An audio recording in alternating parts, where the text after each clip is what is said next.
You wake up again. Not from sleep, something deeper, something ancient. It isn't just the physical act of waking. It's a sudden rupture from the undercurrent of your existence. A moment where time itself seems to hold its breath. You've been moving through life, not really living, just following the beat of a drum that isn't yours. The static in your mind, like the hum of a broken television, stays with you. It reverberates through your veins. A quiet reminder that something is out of place. You've named it before: anxiety, depression, emptiness. You've called it a void, a cavernous absence that eats away at your thoughts. But what if you were wrong? What if the absence is not the sign of something missing but the evidence of something far deeper, far more profound, within you? What if it's the silence that comes before something grand, something powerful is birthed? Jung spoke of the unconscious, this vast, unexplored terrain beneath our conscious awareness, where the forgotten pieces of our being lie in wait. The unconscious is not a void. It is rich, dark, fertile ground, a reservoir of everything we've repressed, everything we've neglected, every shadow we've refused to face. And when we live too long without acknowledging it, without integrating it, the unconscious calls out. It calls through dreams, through illness, through the deep, hollow ache you feel when you are most alone. It's not a curse. It's an invitation. The static you feel, the anxiety, the pain, it's the unconscious mind speaking. It's saying, you are not where you need to be. You are following a path that was never yours. It's a painful but necessary awakening. A signal that you've been living in service to someone else's story. But this isn't your fault. The world has taught you to ignore your soul's deeper voice. It's taught you to tune it out in favor of ambition, achievement, and approval. The noise of the world has drowned out the quieter, true call. You are not broken. You are simply not living the life you were meant to live. And that, in itself, is a call to reclaim your power. The mind whispers, I am here. Come closer. I am you, waiting to be seen. But the world demands your attention. It pulls you away, encourages you to keep running, to keep achieving, to keep fitting in. The static grows louder the longer you ignore it. Like a child tugging at your sleeve, desperate to be noticed. But the more you avoid the call, the more fractured you feel, the more distant you become from who you were meant to be. It's not brokenness. It's a gentle rebellion, a calling to go inward, to stop the external noise, and to finally, at last, listen. You were given a map when you were born. At first, it seemed simple enough. It showed the roads towards success, happiness, and belonging. It pointed the way to security, stability, and love. The map was drawn by others, by parents, teachers, society at large. It wasn't a malicious map. It wasn't designed to hurt you. It was simply a path that everyone else seemed to follow. A path that promised you wouldn't get lost, that you would be okay as long as you stayed on course. You didn't question it. You followed it without thinking. It was, after all, the safe road. But somewhere, along the way, the map began to feel wrong. The signs began to feel false. The paths, though familiar, grew narrower. The roads that once felt comforting now felt like cages. The more you tried to follow them, the more you felt the walls closing in. You started to wonder if there was more to this life than what you had been told. You started to feel that maybe the journey you were on wasn't yours at all. Carl Jung wrote about the persona, the mask we wear to navigate the world. This mask is not an inherently bad thing. In fact, it's necessary for social interaction. It's a part of who we are, self-preservation tool, a way to adapt to society's expectations. But here's the thing, the persona is not you. It's only a fragment of you. It's a small piece of a much bigger whole. And when you live too long in the persona, when you begin to identify with it exclusively, you lose touch with who you really are. You've lived most of your life wearing the mask, performing for others, hiding behind the expectations of who you should be. You've conformed to society's script, hoping that by doing so, you would be accepted, loved, and validated. But the more you wore the mask, the further you drifted from yourself. You buried the parts of you that didn't fit the mold, the parts that were messy, disorganized, and wild. You buried your passions, your dreams, your intuition, all in the name of fitting in. But fitting in is not the same as belonging. Fitting in is about survival. Belonging is about becoming. You're not meant to simply blend in. You were never meant to conform. The true path isn't one that others can map out for you. It's a road that can only be found within.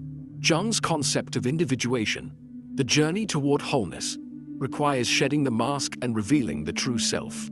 It is the process of integrating the pieces of you that have been lost in the pursuit of external validation.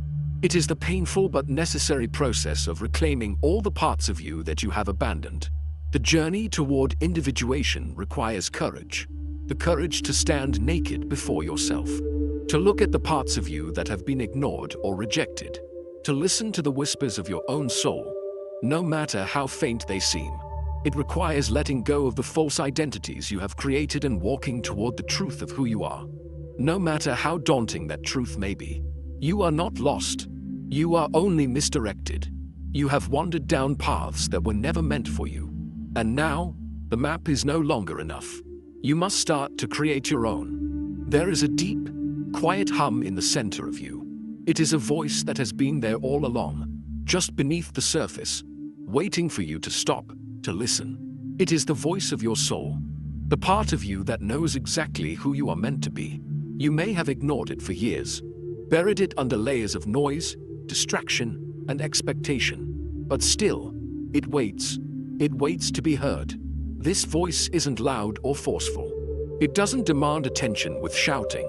It speaks with the subtlety of a whisper, a soft breath in the night, a quiet nudge in the stillness.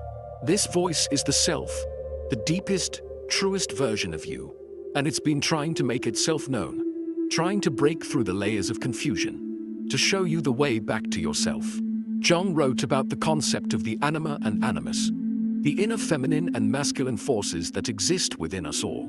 These forces are not defined by gender but by the qualities of the soul that each person carries within them. The anima is the archetypal feminine, the intuitive, emotional, creative, and nurturing forces within us. The animus is the masculine, the assertive, logical, and expansive energy that drives us forward. Both are necessary for wholeness. In our modern world, we often neglect or suppress one side of this balance. We idolize one archetype while dismissing the other. We are taught to prioritize the rational, structured self over the emotional, creative self. And in doing so, we become fragmented. The call to wholeness is the call to return to that balance. It's the invitation to embrace both the light and the dark, to integrate the rejected and the accepted parts of yourself. The journey to wholeness isn't about becoming someone you are not. It is about rediscovering who you already are. It's about accepting the parts of yourself that you've denied, the shadow parts that have been buried in the darkness, bringing them into the light. In the process of individuation, you will face your shadow, the unconscious parts of yourself that you've hidden away. But these parts are not your enemy. They are simply aspects of your soul that have been cast aside in favor of conformity, in favor of the safe, acceptable version of yourself. The shadow contains your fears, your doubts, your desires, and your pain. But it also contains your power, your creativity, and your deepest truths. You don't need to fix yourself. You need to remember yourself.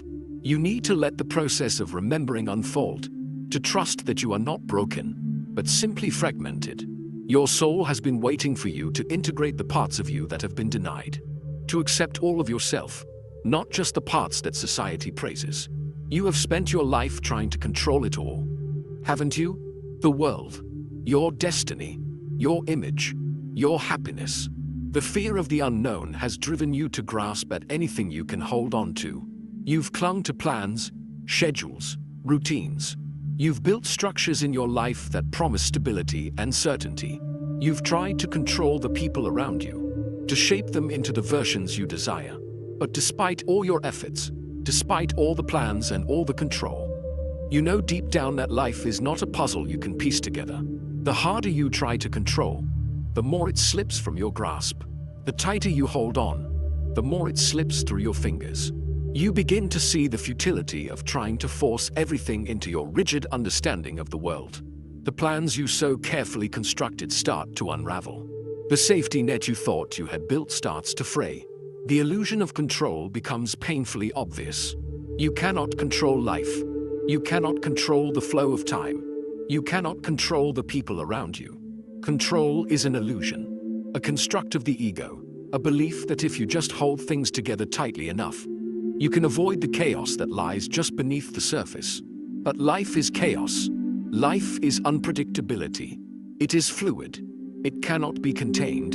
And yet we are taught from a young age to control, to manage, to plan, to achieve. From the moment we are born, we are told that success comes through control. You are told to control your emotions, your thoughts, your reactions. You are taught to plan your future, to manage your goals, to follow a script. But what happens when that script falls apart? What happens when control fails? You find yourself adrift. And it's terrifying. But here's the thing. It's in that very drifting, in that moment of uncertainty, that you will find the space for true growth. It's only when you let go of the need to control everything that you can open yourself up to life in its raw, untamed form. Only then can you begin to experience the full richness of being alive. Only then can you align yourself with the flow of life instead of resisting it. Letting go of control doesn't mean giving up. It doesn't mean surrendering to passivity. It means accepting that there is only so much you can influence and learning to trust in the unfolding of things beyond your control. It means surrendering to the unknown, to the unexpected. It means stepping into the void with trust that you are exactly where you need to be. Even if you can't see the next step, the more you release control, the more you will find the freedom to become who you were always meant to be. Life is not a series of steps to be followed according to some rigid plan. Life is an adventure, a journey of exploration. It's about stepping into the unknown and discovering the parts of yourself that lie beyond the structure of your comfort zone. It's about living with purpose, yes, but without the desperate need to control the outcome. In this surrender, you will discover the power that comes from letting go, from allowing life to surprise you, from not holding on so tightly to the things that no longer serve you. The beauty of life lies in its unpredictability. The beauty of your path lies in the moments of unplanned discovery, of stepping off the beaten track, of allowing yourself to be swept up by something greater than yourself. In this way, control is not your savior. The surrender to life's mystery is. You are not broken. You never were. All these years, you've searched outside yourself for the answers, for validation, for a way to feel whole.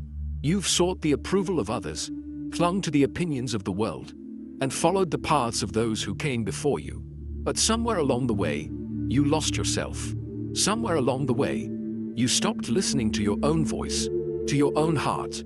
You buried your truth beneath layers of expectation, of obligation, of fear. And yet, despite all this, the real you is still there. It has always been there, waiting patiently, quietly. The true you is not lost.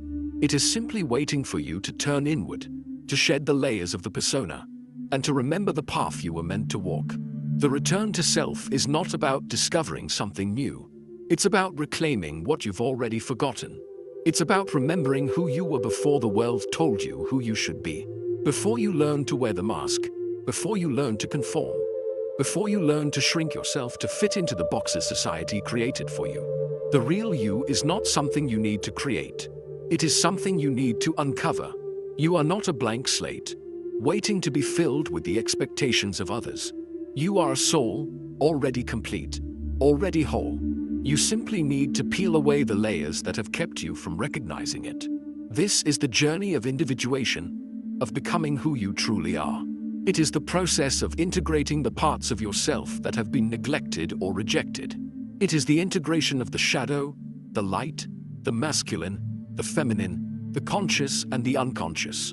It is the union of all the disparate pieces of yourself into a whole. Jung spoke of the self with a capital S, a concept that represents the entirety of who we are. The self is not just the conscious, aware part of us. It is the totality of our being, the union of our inner and outer worlds. It is the part of us that transcends the ego, that transcends the persona, and that connects us to something greater than ourselves.